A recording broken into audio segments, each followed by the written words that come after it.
माता पिता की आंखों में पल रहा एक सपना कि उनका बच्चा डॉक्टर बने और उस सपने को पूरा करने के लिए अपनी जीवन भर की पूंजी दांव पर लगा देना। यह कहानी है हर उस मध्य वर्गीय परिवार की जिसका बच्चा विदेश जाकर चिकित्सा की पढ़ाई करना चाहता है। लेकिन क्या आप जानते हैं कि आपकी इसी मासूमियत और डॉक्टर बनने की इसी चाहत का फायदा उठाकर विदेश में फर्जीवाड़े का एक बहुत बड़ा जाल बुना जा चुका है।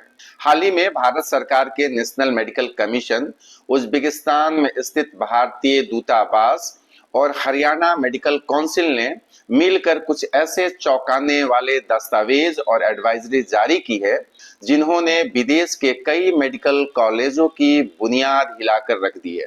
आज के इस विशेष वीडियो में हम किसी भी अफवाह पर ध्यान न देते हुए सीधे सरकारी आदेशों की क्रोनोलॉजी यानी तारीख दर तारीख इतिहास को आसान भाषा में समझेंगे।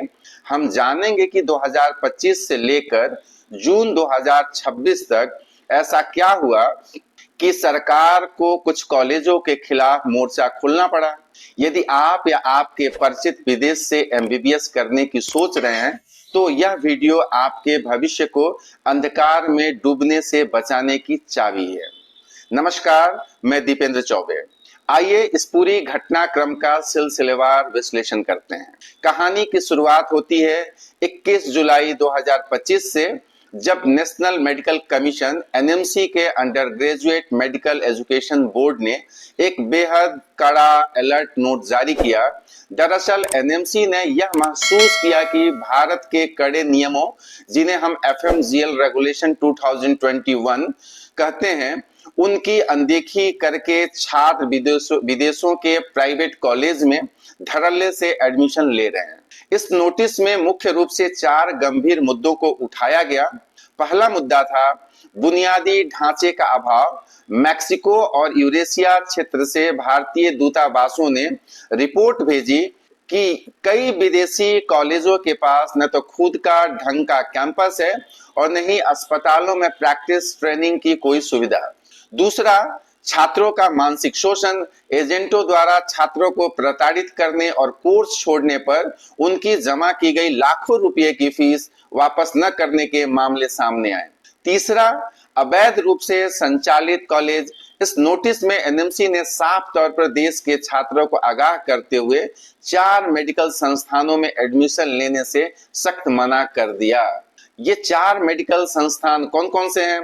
Central American Health and Sciences University, ये बेलीज में है। Columbus Central Universities Belize. Washington University of Health Sciences Belize, ये बेलीज कैरेबियन स्थित एक देश है, वहां पे 3 कॉलेजेस स्थित थे। चौथा, Chirchik Branch of Tashkent State Medical University Uzbekistan.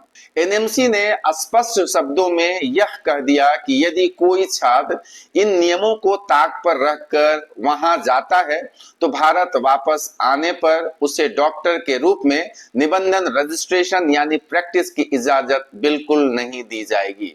1 April 2026 Uzbekistan संकट।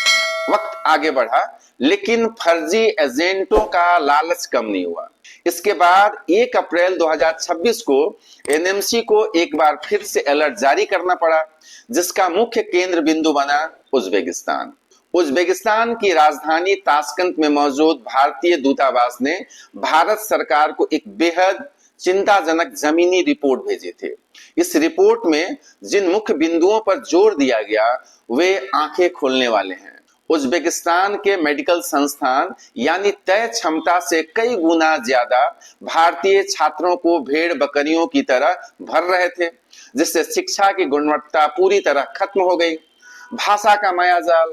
एजेंट दावा करते हैं कि पढ़ाई अंग्रेजी माध्यम में होगी, लेकिन वहां के स्थानीय अस्पतालों और शिक्षकों को अंग्रेजी का ज्ञान न होने के कारण भारतीय छात्रों को हैंड्स ऑन क्लिनिकल ट्रेनिंग, जिसे मरीजों को देखने का व्यवहारिक अनुभव मिल ही नहीं पा रहा था। अवैध ऑफशोर मॉडल।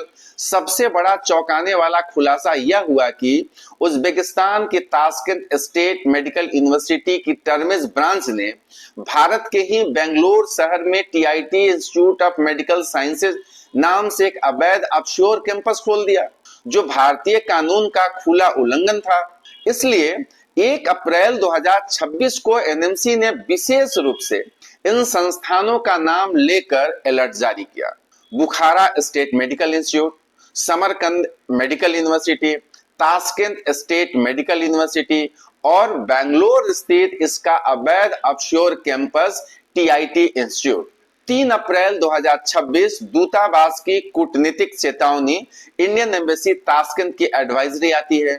एनएमसी के इस धमाके के ठीक 2 दिन बाद यानी 3 अप्रैल 2026 को ताशकंद स्थित भारतीय दूतावास ने सीधे भारतीय छात्र समुदाय के लिए एक विस्तृत एडवाइजरी जारी की। अब आपके मन में सवाल उठेगा कि जब एनएमसी ने 1 अप्रैल को नोटिस निकाल ही दिया था तो दूतावास को 3 अप्रैल को दोबारा नोटिस क्यों निकालना पड़ा? इसके पीछे के कूटनीतिक वजह समझिए। दरअसल 1 अप्रैल के नोटिस के आते ही सोशल मीडिया पर फर्जी कंसल्टेंट्स और एजेंटों ने भ्रामक वीडियो और संदेश फैलाने शुरू कर दिए कि यह तो सामान्य नोटिस है, यूनिवर्सिटी बैन नहीं हुई है, आप पैसा जमा कर दो। इस भ्रम के जाल को काटने के लिए दूतावास खुद मैदान में उतरा। दूतावास ने 3 बेहद महत्वपूर्ण बातें साफ की। दूतावास ने स्पष्ट किया कि एनएमसी का नोटिस एक गंभीर अलर्ट है। इसे तकनीकी रूप से किसी विदेशी यूनिवर्सिटी पर भारत सरकार द्वारा लगाया गया वैधानिक प्रतिबंध या बैन नहीं कहा जा सकता, क्योंकि किसी दूसरे देश की यूनिवर्सिटी को पूरी तरह बंद करना भारत के कानूनी अधिकार क्षेत्र में नहीं आता। लेकिन यह इस बात की अंतिम चेतावनी है कि यहां से पढ़ने वालों का भारत में कोई भविष्य नहीं होगा। नीट की अनिवार्यता, दूतावास ने पकड़ा कि कई एजेंटों ने उन बच्चों को भी उज्बेकिस्तान बुला लिया जिन्होंने भारत में नीट परीक्षा क्वालिफाई नहीं की थी। दूतावास ने साफ किया, बिना नीट के डॉक्टर बनने का सपना देखना छोड़ दीजिए। दूतावास ने सभी एजुकेशन कंसल्टेंट से उनके pan card, company registration, GST number और यूनिवर्सिटी के साथ हुए समझौतों की कॉपियां मांगी ताकि ठेकेदारों के शोषण से बच्चों को बचाया जा सके। 9 जून 2026 राज्य स्तर पर एक कड़ा प्रहार। अब आते हैं इस घटनाक्रम के सबसे आखिरी और सबसे बड़े कानूनी प्रहार पे, जो 9 जून 2026 को हुआ। केंद्रीय संस्थाओं एनएमसी और एम्बेसी के बार-बार मना करने के बाद भी लोग नहीं माने। तब राज्य स्तर पर हरियाणा मेडिकल काउंसिल एचएमसी ने सीधे तौर पर एक कॉशन नोटिस यानी सार्वजनिक चेतावनी जारी कर दी। हरियाणा मेडिकल काउंसिल ने उन सभी 8 दोषी कॉलेजों की एक संयुक्त सूची, कंसोलिडेटेड लिस्ट जारी की जो नियमों का उल्लंघन कर रहे थे। इनका लिस्ट नाम इस प्रकार है: Central American Health and Sciences University Belize, Columbus Central University Belize, Washington University of Health Science and Sciences Belize, Chirchik Branch of Tashkent State Medical University Uzbekistan, Bukhara State Medical Institute Uzbekistan, Samarkand State Medical University Uzbekistan, Tashkent State Medical University Uzbekistan, TIT Institute of Medical Sciences Bangalore, जो Tashkent का एक offshore campus है। अब यहाँ एक बहुत बड़ा कानूनी और संवैधानिक सवाल उठता है, क्या हरियाणा मेडिकल काउंसिल जैसी राज्य के संस्था के पास यह अधिकार है कि वह बिना एनएमसी की अलग से विशेष अनुमति के किसी विदेशी मेडिकल कॉलेज के छात्रों का रजिस्ट्रेशन बंद कर सके? आइए इसका कानूनी आधार समझते हैं। हाँ, हरियाणा मेडिकल काउंसिल के पास यह पूर्ण अधिकार है। पहला आधार, राज्य की स्वायत्तता, स्टेट ऑटोनॉमी। भारत के संघीय ढांचे में चिकित्सा और स्वास्थ्य संवर्ती सूची का विषय होने के बावजूद किसी भी डॉक्टर को किसी विशेष राज्य जैसे हरियाणा की भौगोलिक सीमा के अंदर प्रैक्टिस करने के लिए उस राज्य की मेडिकल काउंसिल में पंजीकृत रजिस्टर्ड होना अनिवार्य होता है। दूसरा आधार, केंद्रीय नियमों का क्रियान्वयन। हरियाणा मेडिकल काउंसिल कोई नया कानून नहीं बना रही है, यह केवल एनएमसी के एफएमजीए रेगुलेशन 2021 को ही अपने राज्य में लागू कर रही है। चूंकि केंद्रीय संस्था एनएमसी ने पहले ही इन कॉलेजों को गैर अनुपालित नॉन कंप्लायंट घोषित कर चुकी है। इसलिए हरियाणा मेडिकल काउंसिल अपने राज्य की जनता के स्वास्थ्य और छात्रों के पैसे की रक्षा के लिए इन 8 कॉलेजों से आने वाली डिग्रियों को स्वीकार करने से सीधे इनकार डिनाई कर सकती है। इसके लिए उसे एनएमसी से रोज रोज अनुमति लेने की आवश्यकता नहीं है।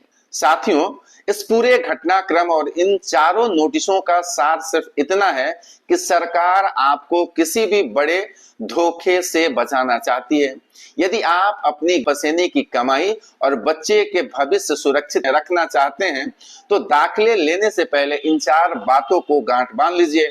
आपको नीट पास होना अनिवार्य है, इसके बिना कोई शॉर्टकट नहीं है। कोर्स का माध्यम केवल और केवल शुद्ध अंग्रेजी होनी चाहिए। स्थानीय भाषाओं के भरोसे क्लिनिकल ट्रेनिंग नहीं हो पाएगी। कोर्स की अवधि न्यूनतम 4.5 साल यानी 54 महीने और उसी यूनिवर्सिटी में 12 महीने की अनिवार्य इंटर्नशिप करनी है। टुकड़ों में या अलग अलग देशों में की गई पढ़ाई भारत में मान्य नहीं होगी। जिस देश से आप एमबीबीएस की पढ़ाई करने जा रहे हैं, लाइसेंस टू प्रैक्टिस वहां से लानी है। हरियाणा मेडिकल काउंसिल द्वारा जारी इस 8 कॉलेजों की सूची को हमेशा याद रखें और उनमें भूलकर भी प्रवेश न लें। याद रखिए, ये मैं नहीं कह रहा हूं, ये सारे एडवाइजरी में जो लिखी हुई बातें हैं उसको मैं आपके सामने रख रहा हूं। आधी अधूरी और नियमों को तोड़कर ली गई शिक्षा आपको कभी एक कुशल हकीम या डॉक्टर नहीं बना सकती है। इसलिए सजग बनिए, सुरक्षित रहिए। अगर आपको यह तारीखवार कानूनी विश्लेषण पसंद आया हो और लगा हो कि यह किसी का भविष्य बचा सकता है तो इस वीडियो को उस ग्रुप और परिवार के साथ शेयर करें जो अपने बच्चों को डॉक्टर बनाना चाहते हैं। वीडियो को लाइक करें और हाँ, इस चैनल को सब्सक्राइब करना ना भूलें। बहुत बहुत शुक्रिया। नमस्कार।